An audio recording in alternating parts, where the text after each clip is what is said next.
Welcome to Suman TV. నేను మీ నవీన్. ప్రస్తుతం మనతో celebrity homeopathy expert doctor Chetan Raju garu ఉన్నారు. హాయ్ సార్, నమస్తే అండి. నమస్తే సార్. సార్, మోకాల నొప్పులు ఉన్నవాళ్ళు ఈ ఆహార పదార్థాలు మాత్రమే తినాలి, ఈ ఆహార పదార్థాలు అసలు తినకూడదు అంటుంటారు. ఉదాహరణకి ఏంటంటే పుల్లని వస్తువులు ఏమైనా తిన్నా కూడా, పదార్థాలు ఏమైనా తిన్నా మోకాల నొప్పులు పెరుగుతాయి అంటుంటారు. సో అట్లా ఏంటంటే ఇది జస్ట్ ఒక ఐడియా కోసం చెప్పాను. అంటే పుల్లని పదార్థాలైనా నిజంగానే అది ఉందా సార్? అంటే పులుపు తింటే పెరుగుతాయని, తీపి తింటే తగ్గుతాయని ఇట్లా ఉందా సార్? సో ఏ పదార్థాలు అవాయిడ్ చేయాలి, ఏ పదార్థాలు ఇంక్లూడ్ చేయాలి? మన దగ్గర చాలా మంది పేషెంట్లు మోకాల నొప్పుల ప్రాబ్లం తోటి వస్తారు. మన తెలుగు రాష్ట్రాల నుంచే కాదు, మొత్తం ఇండియా నుంచి వస్తారు. ఎందుకంటే ఒక్కొక్కసారి రోగాలు ఎట్లుంటాయంటే అవి ఆటోఇమ్యూన్ రోగాలు కూడా ఉంటాయి.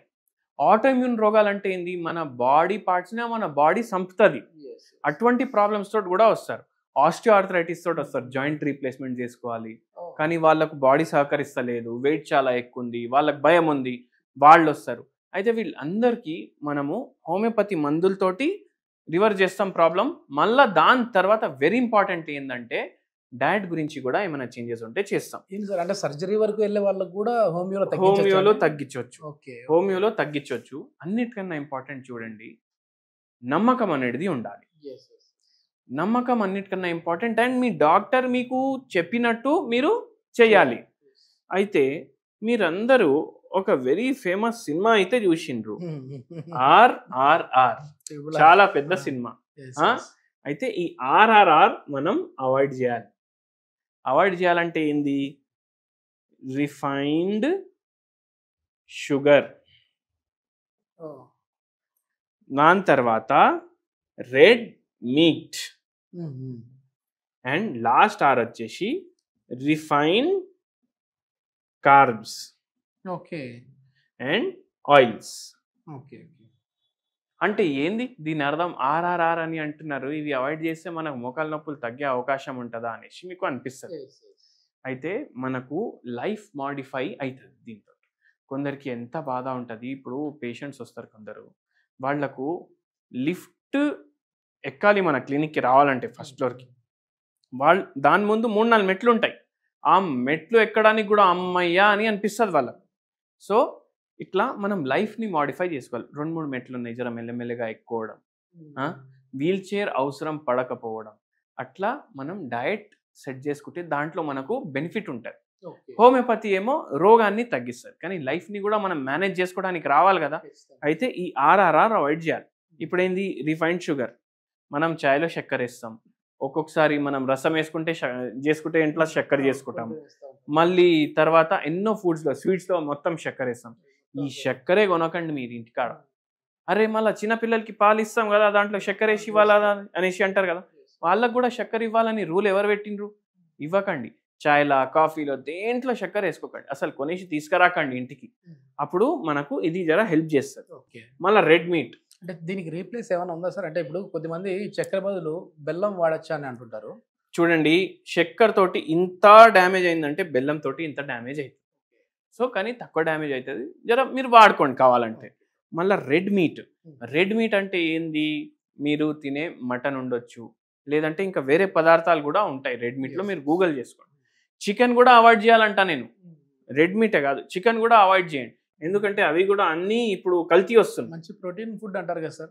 ప్రోటీన్ ఫుడ్ అంటారు, కానీ మనం ఎంత ఉడకబెడతాం దాన్ని, మళ్ళీ దానికి ఇంజెక్షన్లు ఇస్తారు, తొందరగా తయారు చేస్తారు, అది ఫుడ్ చైన్ లో వచ్చేస్తుంది. అయితే అది కూడా మీటే అవాయిడ్ చేయండి కదా, తగ్గినప్పుడు వరకు అయితే అవాయిడ్ చేయండి మీరు. అయితే ఇది అట్లా అవాయిడ్ చేయాలి. ఇప్పుడు రిఫైన్డ్ కార్బ్స్ అంటే ఏంది? ఇప్పుడు మీరు మార్కెట్కి పోతారు, మార్కెట్కి పోయి మీరు ఇప్పుడు పిండి కొనాలి, మైదా పిండి. మీరు మైదా పిండి ఏదైతే ప్యాకింగ్లో వస్తుంది కదా, దాని వెనకాల తిప్పి చూడండి ఏమని రాసి ఉంది పైన. అక్కడ రిఫైన్డ్ ఫ్లార్ అని రాసి ఉంటుంది. Refined flower. రిఫైన్డ్ అంటే ఏ వస్తువు పైన రిఫైన్డ్ అని వర్డ్ మీరు చూస్తే దానికి 100 కిలోమీటర్ దూరం వెళ్ళిపోండి మీరు. మీకు రిఫైన్డ్ అని వర్డ్ కనిపించింది అనుకోండి, రిఫైన్డ్ ఆయిల్ వస్తుంది, రిఫైన్డ్ ఫ్లార్ వస్తుంది, ఇట్లా చాలా రిఫైన్డ్ అని వస్తాయి. అవి వాడొద్దు అసలు. మైదా పిండి ఎట్లుంటది? ఇట్లా తీసుకుంటే అసలు రిఫైన్డ్ అంటే ఏంటి సార్? దాన్ని మళ్ళీ ఎక్కువ దాంట్లో ఓన్లీ ఎక్కువ మిగిలేది కార్బోహైడ్రేట్. కార్బోహైడ్రేట్ మిగులుతుంది ఎక్కువ రిఫైన్డ్ మైదా పిండిలో. ఇప్పుడు ఏమేమి రిఫైన్డ్ అది దేంట్లో వాడతారు మనకు ఎట్లా తెలవాలి అంటే, మీరు ఏది తీసుకున్నా, బిస్కెట్ కూడా తీసుకున్నా, మీరు ఏది కొన్నా వెనకాల తిప్పి చూడండి దాని మీద ఏమేమి ఉంది దాంట్లో. రిఫైన్డ్ ఫ్లార్ అన్న రాసి ఉంటుంది, లేకపోతే ఆల్ పర్పస్ ఫ్లార్ అని అయినా రాసి ఉంటుంది. సో అవి వస్తువులు అవాయిడ్ చేయాలి మొత్తానికి. మీరు డయట్ బిస్కెట్లు, డయాబెటిక్ ఫ్రెండ్లీ బిస్కెట్లు ఇవి కూడా కొంటున్నారంటే దానికి తిప్పి చూడండి దాంట్లో మైదా పిండి ఎంత ఉంది. అది ఉంటే మీరు కొనకండి అది. సో ఇవి అయితే ఖచ్చితంగా అవాయిడ్ చేసినవి మోకాళ్ళ నొప్పులకి. మన దగ్గర ఏ పేషెంట్ మోకాళ్ళ నొప్పులకు వచ్చినా మనం ఒకటి చెప్పేస్తాం ఫస్టే. మన దగ్గర ఏ పేషెంట్ మోకాళ్ళ నొప్పులతో వచ్చినా ఇవి అవాయిడ్ చేయమని చెప్తాము. అండ్ ఏం చెప్తాము, ఇవి అవాయిడ్ చేస్తే మనకు తగ్గుడు తొందరగా తగ్గుతుంది. ఇప్పుడు మొత్తం పేషెంట్లు వచ్చి అంటారు హోమియోపతిలో మొత్తం శాశ్వతంగా తగ్గుతుంది అని అంటారు కదా రోగం, మళ్ళీ మేము ఏది తిన్నా తగ్గుతుందా అంటే అట్లా తగ్గదు. కొందరికి తగ్గుతుంది కానీ ఇప్పుడు 1 yearలోనే తగ్గాలి. 1 yearలోనే తగ్గాలి. నేను అన్ని అడ్డం దొడ్డం తింటూనే ఉంటా అంటే ఒక 5-6 ఏళ్ళు కూడా పడుతుంది. దాని బదులు మీరు 1-1.5 year గట్టిగా నేను చెప్పేటట్టు వింటే మనకు తొందరగా తగ్గుతుంది. మళ్ళీ ఇవే కాదు, ఇప్పుడు మనం ఏం చూద్దామంటే ఏం తినాలి. ఇప్పుడు అందరికీ తెలుసు కదా, ఏదైతే ఆర్థరైటిస్ ఉంటుంది దానికి అర్థం ఏంది, ఆస్టియో ఆర్థరైటిస్ ఆఫ్ ద నీ జాయింట్స్ అంటే ఏంది, మోకాల నొప్పి. అయితే ఈ నొప్పి తగ్గడానికి మనం ఐటిస్ అని మన రోగంలో వర్డ్ ఉంది అనుకోండి. ఐటిస్ అంటే ఇప్పుడు ఆర్థరైటిస్, ఈ ఐటిస్ అని ఉంది కదా, ఇట్లా సైనసైటిస్ కూడా ఉంటుంది. ఇక్కడ కూడా ఐటిస్ అని ఉంది, ఓటైటిస్, హెపటైటిస్ కరెక్ట్ సార్. ఈ ఐటిస్ అంటే ఏంది, హెపటైటిస్ లివర్ ఉబ్బిపోయింది మీది, ఓటైటిస్ చెవులో ఉబ్బిపోయింది, సైనసైటిస్ సైనస్లు ఉబ్బిపోయినాయి, ఆర్థరైటిస్ ఉబ్బిపోయినాయి మోకాలు లేకపోతే వేరే జాయింట్లు ఉబ్బిపోయినాయి. ఈ ఉబ్బుడిని ఇంగ్లీష్ వాళ్ళు ఇన్ఫ్లమేషన్ అంటారు.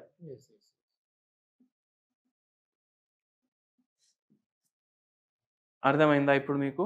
సో మనం ఎటువంటి డయట్ చేయాలి అంటే యాంటీ ఇన్ఫ్లమేషన్ డయట్. ఇప్పుడు నేను ఇంతకుముందు వస్తువులు చెప్పినా కదా, ఆర్ఆర్ఆర్, అవన్నీ ఏం కాజ్ చేస్తాయి మన బాడీలో, ఇన్ఫ్లమేషన్ కాజ్ చేస్తాయి. ఈ ఇన్ఫ్లమేషన్ని తీయాలి మనం. ఈ ఇన్ఫ్లమేషన్ని తీయాలి అంటే మనం కార్బోహైడ్రేట్లు అవాయిడ్ చేయాలని నేర్చుకున్నాం, రిఫైన్డ్ ప్రొడక్ట్స్ అవాయిడ్ చేయాలని నేర్చుకున్నాం, రెడ్ మీట్తో సహా వేరే మీట్ ప్రోడక్ట్స్ కూడా అవాయిడ్ చేయాలనేసి నేర్చుకున్నాం. మళ్ళీ ఏం తినాలి, గడ్డి తినమంటున్నారా డాక్టర్ గారు అనేసి అంటారు చాలా మంది. కానీ ఇప్పుడు మనకు అన్నిటికన్నా హెల్తే ఇంపార్టెంట్. అన్నిటికైనా హెల్తే ఇంపార్టెంట్ ఉన్నప్పుడు మీ హెల్త్కి ఏది మంచిది అది తినండి. అవునా? ఏం మంచిది అంటే ఇప్పుడు యాంటీ ఇన్ఫ్లమేటరీ ఫుడ్స్ డిస్కస్ చేద్దాం మనం. ఫస్ట్ మీరు బ్రేక్ఫాస్ట్ చూడండి. బ్రేక్ఫాస్ట్లో మీరు రాగులు, కొర్రలు, జొన్న, ఇప్పుడు దీంతో మీకు రొట్టె అవుతుంది, దీంతో మీకు ఇడ్లీ అవుతుంది, దీంతో మీకు దోశ అవుతుంది. ఈ కొర్రలతో కూడా ఇడ్లీ, ఉప్మా, దోశ. రాగులతోటి మీకు సంగటి అవుతుంది. రాగులు అటుకులు కూడా వస్తున్నాయి ఈ మధ్య, రాగులు అటుకులు కూడా ఒకరోజు పెట్టుకోండి. మళ్ళా రాగి సరి, ఇవన్నీ తయారవుతాయి. దీంతో కూడా దోశలు తయారవుతాయి. 1 2 3 4 5 6 7 8 9 డిషెస్ మనం తయారు చేసుకోవచ్చు. దీంట్లో ఉండేది 7 రోజులు. సో ఇట్లా యాంటీ ఇన్ఫ్లమేటరీ బ్రేక్ఫాస్ట్ చేస్తున్నాం మనం. ఇంకోటి గుర్తుపెట్టుకోండి, ఎక్కువ ఆయిల్ మీ ఫుడ్లో యాడ్ చేయొద్దు.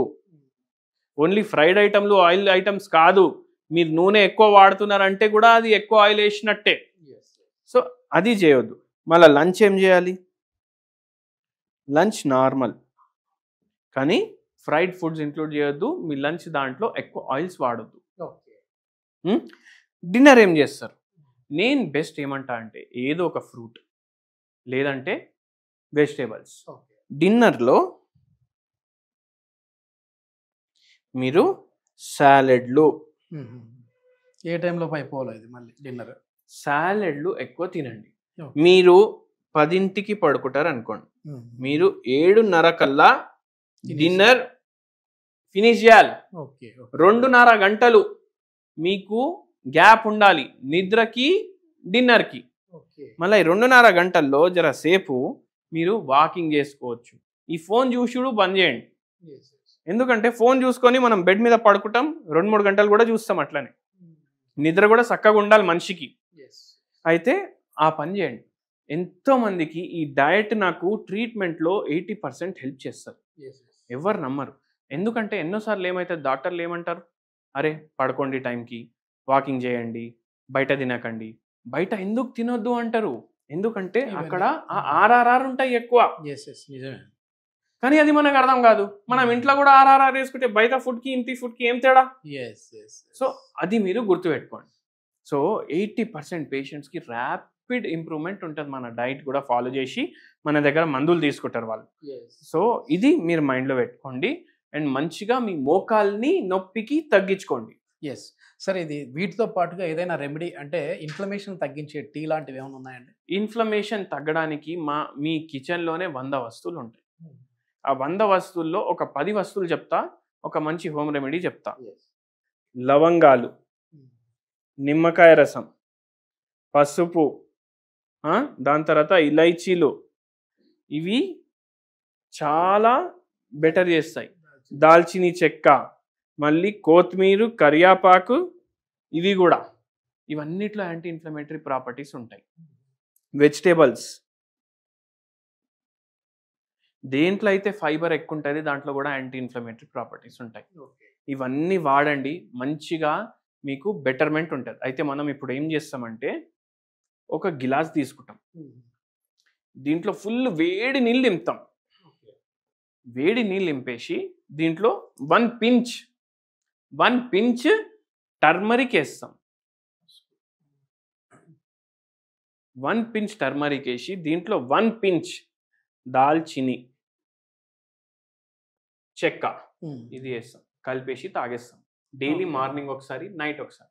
1 కప్ ఫుల్ వేడి నీళ్ళు. అంటే ఇది బాయిల్ చేయాలా ఇవన్నీ వేసేసి? లేదు, ఫుల్ వేడి నీళ్ళలో వేసేసినా చాలు. ఫుల్ వేడి నీళ్ళలో మీరు గిలాస్ లో నింపుకున్న తర్వాత ఈ 2 వేయండి. ఓన్లీ 1 పించ్ చేయాలి. పౌడర్ 1 పించ్ చేయాలి. టర్మరిక్ 1 పించ్ చేయాలి. దీంతో మీకు మోకాలు నొప్పులు జర డిఫరెన్స్ ఉంటుంది. ఓకే. సార్, ఇప్పుడు ఇంట్రొడక్షన్ లో అడిగినట్లుగా ఏదైనా పులుపు వస్తువులు ఎక్కువ తింటే, అంటే లెమన్ తిన్నా, చింతపండు తిన్నా మోకాలు నొప్పులు పెరుగుతాయండి?